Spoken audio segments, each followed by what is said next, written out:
오늘 본문 말씀은 그 유명한 오순절 성령 강림 사건입니다. 사도행전은 성령 행전이라고 했습니다. 사도행전의 주인공은 베드로도 사도 바울도 아니고 바로 성령님이시라는 것이 이 사도행전의 주제입니다. 사도행전 28장은 28장으로 끝나는 것이 아닙니다. 오늘날도 사도행전 29장, 30장, 31장이 계속 쓰여지고 있다라고 우리는 믿습니다. 왜냐하면 성령이 임하는 곳마다 복음이 계속 전파되는 것이 사도행전의 기록이기 때문에 오늘 우리는 면목동, 중랑구, 서울시, 대한민국 세계 땅끝까지 복음을 전파하는 흰돌교회가 되기를 바랍니다. 오늘 성령 강림 사건이 일어나게 되는데 먼저 몇 가지 살펴볼 말씀이 있습니다. 성령 강림 사건이 있기 전에 먼저 사람을 세웠다는 게 나와요. 가룟 유다 대신에 마띠아라고 하는 제자를 세워서 12사도의 명단을 완성하고 그 다음에 성령이 임했습니다. 사도행전 1장 말미에 보면 봉사와 및 사도의 직무를 대신할 자인지를 보이시옵소서. 같이 읽어봅시다. 유다는 이 직무를 버리고 제 곳으로 갔나이다 하고 제비 뽑아 마띠아를 얻으니 그가 11사도의 수에 들어가니라. 이제 11사도에다가 가룟 유다 자리에 마띠아라는 사람이 채워지니까 완전수 12 꽉 찬 숫자가 되고 그 다음에 이제 사도행전 2장에 성령의 강림이 그대로 임재한 사건이 바로 오늘 본문인 것입니다. 인간의 조직을 잘 갖추는 것 중요합니다. 조직이 잘 갖춰지면 그 위에 성령이 임하시는 것입니다. 진인사 대천명이라고 했습니다. 사람이 할 일을 다한 후에 하늘의 뜻, 하나님의 뜻을 기다린다라고 하는 뜻인데 바로 오늘 성경 말씀 그대로입니다. 최선을 다해서 빈자리를 채우고 나니까 그 다음에 성령이 임했듯이 오늘 우리도 하나님의 성령이 임하기 위해서는 우리가 준비해야 될 부분은 잘 준비하시기를 바랍니다. 은혜 받기 위해서 오늘 사모하는 마음으로 나왔다면 오늘 우리에게 부어주실 줄로 믿습니다. 오병이어를 바칠 때 5,000명을 먹이는 기적이 일어났듯이 또한 여리고성을 계속해서 돌았을 때가 참에 하나님이 여리고의 장벽을 무너뜨려 주신 것처럼 또한 돌을 옮겨 놓았을 때 죽은 나사로가 살아났듯이 기적이 일어나기 전에는 공통점은 우리 인간이 할 바 오병이어를 바친다든지 아니면 여리고성을 돈다든지 돌을 옮겨 놓는다든지 아니면 12제자의 숫자를 딱 채우는 것은 우리가 합니다. 그 다음에 성령의 역사는 하나님이 하실 줄로 믿습니다. 그리고 두 번째로는 성도들이 다 같이 한 곳에 모였다라는 말씀이 나옵니다. 1절에 보세요. 오순절 날이 이미 이름에 그들이 다 같이 한 곳에 모였더니라고 말씀합니다. 하나님의 성령은 모일 때 역사하실 줄로 믿습니다. 120명이 같이 한마음 한뜻으로 모여서 다 같이 자리를 지킬 때 하나님의 성령이 그 가운데 놀랍게 임재하시고 성령 충만을 받게 되었습니다.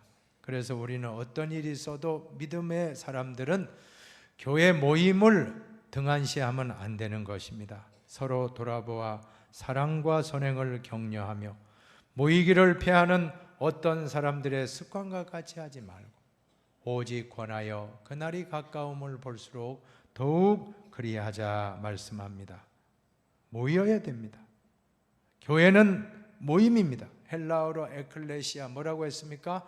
부름받은 성도들의 모임이 바로 교회입니다. 한자로도 가르칠 교자에 모일 회자입니다. 모이는 게 교회입니다. 모여야 돼요. 안 모이면 역사가 없습니다. 모여서 한자리에 다 같이 사모할 때 하나님의 성령이 임하게 된 줄로 믿으시기를 바랍니다. 특별히 항존직분자들의 사명은 모임입니다. 모두가 자리를 잘 지켜야 됩니다. 항존직이라고 하면 항상 존재하는 것입니다. 항상 존재하는 직분, 예배의 자리, 봉사의 자리, 기도의 자리, 찬양의 자리, 교제의 자리, 모든 전도의 자리 다 하나님의 모임에 항상 자리 지키는 분들이 바로 항존직입니다. 얼마나 귀합니까? 우리 힌돌교회는 항존직 분자들이 잘 세워짐으로 말미암아 모이기를 힘쓰고 재직들이 다 따라오고 또한 모든 성도님들 남녀노소가 다 모이기를 힘쓸 때 성령의 역사가 오늘 이 자리에도 나타날 줄로 믿습니다. 그리고 마음을 같이하여 오로지 기도에 힘썼던 것입니다. 사도행전 1장 14절은 너무나 중요한 말씀입니다. 한 번 더 우리가 지난 시간에 말씀을 상기하면서 한 번 더 읽어봅니다.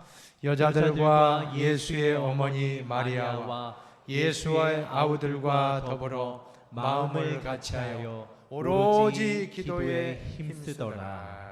마음을 같이하는 것은 화목을 의미하고 오로지 기도에 힘쓴다는 것은 바로 기도인 줄로 믿습니다. 화목하고 기도하면 하나님이 일하신다는 것, 화목하고 기도하면 성령님이 임재하고 성령의 역사로 교회 사역이 왕성하게 살아나게 될 줄로 믿습니다. 그래서 이번에 기도 공부에 참 감사해요. 기도 공부에 이렇게 힌돌교회가 소개된 것은 참 하나님의 은혜입니다. 정말 하나님이 하셨습니다.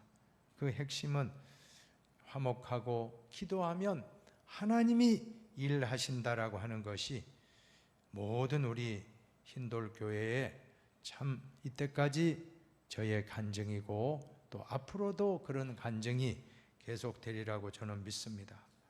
오늘 우리는 기억해야 됩니다. 이 120명이 기도할 때 바로 즉석에서 성령이 임했던 게 아니었습니다. 예수님이 부활하시고 40일 동안 제자들과 같이 계시다가 40일 만에 승천하시고 그 다음에 오순절은 바로 10일 후에 오순절이 되게 되고 그렇다라고 하면 승천하고 약속하신 것을 기다리라고 했을 때 120명의 성도들이 뜨겁게 기도하고 기다릴 때 50일째 오순절에 말하자면 오순절날 6월절이 지나고 50일째 6월절에 예수님 십자가 달려 돌아가셨고 예수님이 이제 승천하시고 10일간 뜨겁게 기도할 때 10일째 되던 날 오순절 날에 성령이 임했다라고 할 수가 있습니다. 그것은 그냥 바로 기도했다고 바로 임한 게 아니고 한 열흘 동안을 기다렸다는 것을 알 수가 있습니다. 우리 인생은 어떻습니까? 특별히 한국 분들은 빨리빨리 기다리지 못하고 빨리빨리 좀 응답해달라. 그래서 점점 더 우리나라에 보면 3분 만에 밥이 되고 5분 만에 되고 뭐 그런 인스턴트 참 음식들이 많습니다. 그러다 보니까 기도할 때도 그냥 3분의 오케이, 5분의 오케이 식으로 그냥 빨리 또 자동 판매기에 음료수 동전을 넣으면 그냥 지폐 넣으면 그냥 덜커덩하고 5초 만에 바로 나오잖아요. 그런 게 기도가 아닙니다. 기도라고 하는 것은 결코 자판기가 아닙니다. 자동 판매기가 아닌 것입니다. 기도하면 즉석에서 이루어지지 않을 때가 더 많아요. 기도하면 세 가지 응답이 있거든요. 기도하면 우리가 기도하면 하나님이 응답을 주시는데 첫 번째 응답은 바로 예수로 응답할 때도 있습니다. 너무 기쁘죠. 너무 좋고. 그러나 또 노도 응답이라는 거 알아야 됩니다. 하나님이 안 주시는 것도 거절도 응답입니다. 더 많은 경우는 기다리라. 기다리라는 것이 가장 우리에게는 많은 응답인 줄로 믿습니다. 그래서 시편 37편에 보면 여호와 앞에 잠잠하고 참고 기다리라. 자기 길이 형통하며 악한 꾀를 이루는 자 때문에 불평하지 말지어다. 기도하고 기대하고 기다리시기를 바랍니다. 우리 아기 낳는 거 똑같다고 했잖아요. 우리가 기도 응답은 아기 낳는 것 같아요. 우리가 기도하면 딱 마음에 평안이 오면서 잉태가 되는 거예요. 내 마음 속에 기도 응답이 잉태가 되고 바로 이루어지지는 않습니다. 일정 기간 엄마가 산모가 아기를 낳을 때 보면 임신이 되고 나면 10개월 동안 일정 기간 뱃속에서 잘 양육받다가 이제 딱 산딸이 되면 엄마도 힘을 다하고 아기도 힘을 다하고 딱 출산하면 얼마나 기뻐요. 그 고통이 다 사라지고 그 아기 앉는 순간 행복에 겨워서 하나님께, 그 생명을 주신 하나님께 감사 찬송하지 않습니까? 똑같습니다. 기도 응답도 그냥 자동 판매기처럼 5분 만에 10분 만에 몇 초 만에 그거는 바른 응답이 아닙니다. 그럴 때도 있지만 대개의 경우는 10개월, 또 어떤 경우는 10일, 어떤 경우는 10주, 어떤 경우는 10년, 20년 기다릴 때가 있어요. 다 내 마음에 이미 응답이 됐어요. 마음에 평안하기 때문에. 근데 그것이 실제 이루어지기까지는 10일을 기다렸듯이, 성령이 강림하시기까지 10일 동안 기도하고 기다렸듯이 우리에게도 때로는 기다림의 시간이 있는데 그 시간이 차면 2절에 보니까 서두에 호련이라고 해요. 호련이라고는 갑자기 예상하지 못할 때, 인간이 예측할 수 없는 하나님의 시간에 맞추어서 딱 성령님이 역사하신 것입니다. 너는 내게 부르짖으라 내가 내게 응답하겠고 내가 알지 못하는 크고 은밀한 일을 내게 보이리라. 하나님이 보일 때는 우리가 알지 못하는 시간, 알지 못하는 방법, 알지 못하는 놀라운 크고 은밀한 방식으로 우리를 호련히 역사하신다는 것입니다. 호련히. 우리 한국의 오순절 사건이라고 할 수 있는 평양 장대연교회 부흥운동이 일어날 때도 1907년입니다. 1907년도 신년도에 1월 2일부터 1월 15일까지 평안남도 도사경회가 2주 동안 장대연교회에서 모여졌는데 참 신기한 것은 13일 저녁까지는 그렇게 냉랭했다고 그래요.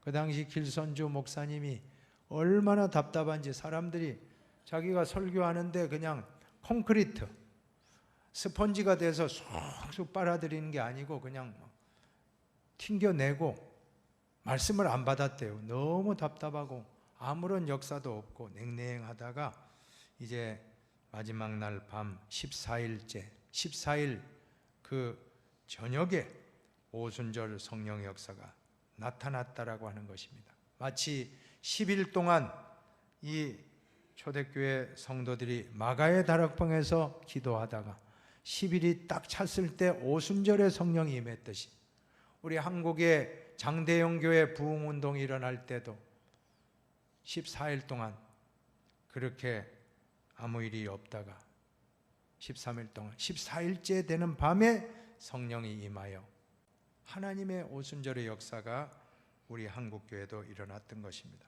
오늘 본문을 보면 여러 가지 현상이 나타나요. 성령이 임했을 때 나타난 현상이 호련히 하늘로부터 급하고 강한 바람 같은 소리가 있어요. 같이 보십시다. 그들이 앉은 온 집에 가득하며 마치 불의 혀처럼 갈라지는 것들이 그들에게 보여 각 사람 위에 하나씩 임하여 있더니 성령 강림의 역사에 그 현상이 나타나는데 첫 번째로는 소리가 들렸다는, 급하고 강한 바람과 같은 소리가 귀로 들렸습니다. 두 번째로는 눈으로 보았습니다. 불의 혀처럼 갈라지는 것을 눈으로 목격하고, 세 번째는 언어가 막혔던 언어의 장벽이 무너지고 의사소통이 원활하게 외국말로 하는데 다 통하게 되었다라고 하는 것입니다. 다른 언어들, 이것은 방언이라고도 하는데 고린도전서 12장과 14장에 나오는 방언과는 사도행전 2장의 방언은 좀 차이가 있습니다. 고린도전서의 방언은 사람들이 알아들을 수 없는 그런 방언입니다. 통역의 은사가 없으면 무슨 말을 하는지 알 수 없는 방언입니다. 그래서 방언은 개인의 유익을 위해서 사용하는 은사고, 예언의 은사는 다른 사람을 유익하게 하기 때문에 사도 바울은 고린도전서를 말씀하면서 사도 바울은 방언의 은사보다도 예언의 은사를 적극적으로 사용하라라고 말씀했던 것입니다. 그러나 마지막 부분에 가서는 방언을 금하지 말라고 했어요. 왜냐하면 방언으로 기도하면 2-3시간 기도해도 힘들지 않고 기도할 수 있기 때문에 개인의 영성에는 방언 기도가 유익합니다. 그러나 공예배에서는 대표 기도자가 방언으로 기도하면 어떻게 알아듣습니까? 통역이 없으면 알아듣지 못하기 때문에 공예배에서는 절제하게 되고 개인적인 기도에 쓰고, 그렇게 초대교회의 그런 고린도전서의 말씀이 잘 나옵니다. 교회의 덕을 위해서 방언을 절제하고 예언의 은사를 적극 활용하라고 바울이 강조했던 것입니다. 오늘 본문에 나오는 다른 언어는 고린도전서에 나오는 방언과 좀 다른 것입니다. 놀라운 일이 일어나는데 외국 사람들이 16개국에서 왔어요. 16개국에서 온 외국 사람들이 갈릴리 사람들이 하는 말이 자기 나라 말로 막 알아듣게 되었다는, 이거 성령의 역사입니다. 그야말로 이 커뮤니케이션, 의사소통의 대혁명이 일어났다라고 할 수 있습니다. 성령이 역사하니까 그런 의사소통의 기적이 일어난 것입니다. 창세기 11장의 바벨탑 사건은 언어를 흩어서 사람들을 흩어놓은 사건인데, 오늘 사도행전 2장의 오순절 사건은 바벨탑의 언어 혼돈을 회복시키고 모든 언어가 소통되는 기적의 현장이 되었습니다. 21세기에 가장 중요한 화두가 있다면 리더십이라고 할 수가 있어요. 리더십의 핵심은 잘 의사소통이에요. 커뮤니케이션. 리더십은 의사소통. 부부 간에도 의사소통, 부모 자식 간에도 의사소통. 참 이 부부 간에도 얼마나 의사소통이 중요합니까? 신혼부부가 왜 잘 싸웁니까? 한 사람이 신바람 나면 한 사람은 혼바람이 난다고 그래요. 그래서 자꾸 싸움이 있고, 이제 나이가 들면 이제 점점 이해하면서 품어가면서 가정을 이루지 않습니까? 어떤 젊은 사람이 유대 랍비에게 물었대요. 율법에 보면 왜 결혼한 남자가 1년 동안 전쟁에서 면제됩니까? 전쟁터에 안 나가고 1년 동안 가정을 지킬 수 있도록 했습니까? 했더니 이 랍비가 대답하기를, 결혼한 남자는 이미 가정에서 그 아내와 전쟁을 치르기 때문이요 했다는 거예요. 가정에서 그만큼 잘 의사소통이 힘든 거예요. 부부간에도 소통이 안 되면 딱 화가 나면 또 폭발하면 또 큰 싸움 나지 않습니까? 그러다가 이제 점점 이해하게 되면서 의사소통이 잘 되고 화목한 가정으로 만들어 갈 줄로 믿습니다. 부모 자식 간에도, 직장에서도 직장 상사와 또 모든 밑에 직원들 간에도 화목은 바로 의사소통. 교인들 간에도 화목은 의사소통인데, 성령님이 임재하시면요, 성령님이 임재하시면 막힌 담이 허물어지고 의사소통이 막 외국어도 막 내 말로 들리고, 그 말을 우리가 적용한다면 서로 말하는 것이 다 이해가 되면서 막 서로 풀어졌다는 거예요. 의사소통. 바벨탑에서는 의사소통이 안 돼가지고 흩어버렸고, 사도행전에서는 의사소통이 잘 되므로 외국 사람들까지도, 16개국에 있는 사람들까지도, 유대인 디아스포라 아닙니까? 흩어졌다가 절기 오순절에 모였던 그 사람들이 다 자기 나라 말로 하는 걸 듣고 신기해하고 막 놀라게 하는 것이 바로 오늘 말씀의 내용인 것입니다. 8절입니다. 8절 한번 봅시다. 우리가 우리 각 사람이 난 곳 방언으로 듣게 되는 것이 어찌 됨이냐. 그 사람들의 태어난 방언으로 다 듣게 되고, 외국 사람, 외국어가 자기 나라 모국어로 들려지는 기적이 일어났다라고 하는 것입니다. 성령이 역사하니까. 저도 한번 인도네시아에 신학교에 가서 한번 신학생들, 인도네시아 신학생들 강의한 적이 있는데, 그때 물론 선교사님이 통역을 너무 잘해 주시니까 저는 너무 편했죠. 근데 한 번은 통역 없이도 되더라고요. 제가 막 가슴이 불타올라 가지고 막 성경 암송을 했는데 다 따라오더라고요. 그때는 통역 필요 없이 그냥 바로 사도행전 1장 8절인데 오직 성령이 너희에게 임하시면 너희가 권능을 받고 예루살렘과 온 유대와 사마리아 땅끝까지 이르러 내 증인이 되리라. 대만에 가서도 또 그렇게 했더니 다 따라오더라고요. 다 알아듣더라고요. 한번 우리 같이 한번 해봅시다. 오직 하세요. 오직 성령이 너희에게 임하시면 너희가 권능을 받고 예루살렘과 온 유대와 사마리아와 땅끝까지 이르러 면목동과 그다음에 중랑구와 서울시와 대한민국 세계 땅끝까지 이르러 네 증인이 되리라. 그때 같이 람pun가 그죠? 람pun가 또 수마트라 인도네시아 섬이거든요. 수마트라와 인도네시아와 세계 땅끝까지 이르러 내 증인이 되리라 했더니 그분들이 뭐 신학생들이 아멘 아멘 하면서 막 따라하고 막 그러더라고요. 그래서 이야, 이 언어도 초월되는구나. 성령이 역사하니까 전하는 자도 뜨겁고. 사실 여러분 선교지에 꼭 방문하시기 바랍니다. 선교지에 방문하면 가슴이 뜨거워져요. 정말 공통점입니다. 선교지에 방문하면 은혜를 발견하는 거예요. 혹시 그런 기회가 있으면 꼭 같이 동참해서 선교지 한번 가보세요. 가보시면 막 활활 불타오르는 것을 느끼실 줄로 믿습니다.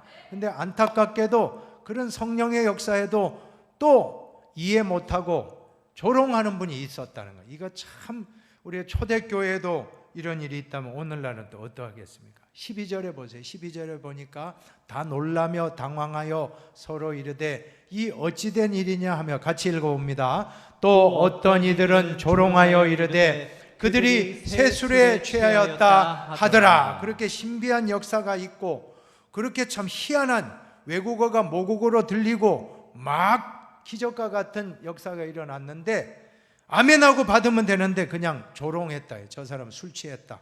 저 사람들 모습 보니까 마치 술 취했다. 한나가 성전에 와서 막 기도하는데 나중에 너무 울고 막 통곡하며 기도하고 나니까 나중에는 말도 못하고 막 얼굴이 붉게 있으니까 엘리 제사장이 와서 한나에게 포도주와 독주를 끊으라고 술 마셨다라고 오해한 사건하고 유사합니다.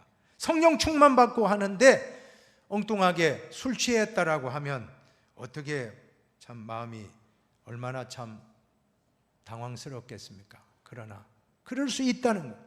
그렇게 초대교회 강력한 성령의 역사가 나타날 때에도 한쪽에서는 조롱하는 그러한 목소리가 있었다는 것을 잊으면 안 됩니다.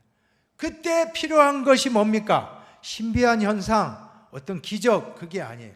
성경 말씀인 것입니다. 그때 필요한 것이 성경 말씀인 줄로 믿으시기 바랍니다. 한번 따라합시다. 신구약 성경은 하나님의 말씀이니 신앙과 생활에 정확무오한 유일의 법칙이다.